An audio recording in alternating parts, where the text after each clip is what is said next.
How to reset Starlink router.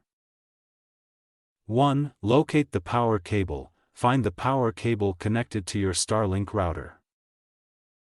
2. Unplug the power cable. Disconnect the power cord from the router to stop the power supply. 3. Wait 10 seconds. Allow the router to start discharging any residual power.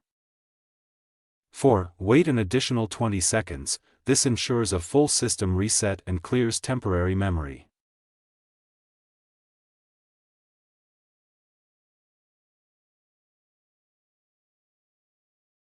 '5. Inspect the cable for damage. Check the cable for any signs of wear, fraying, or loose connections.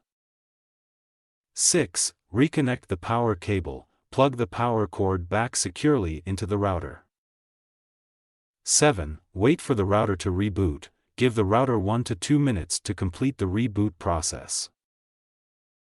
8. Check the LED indicators. Ensure the router lights show normal operation, steady white or green light.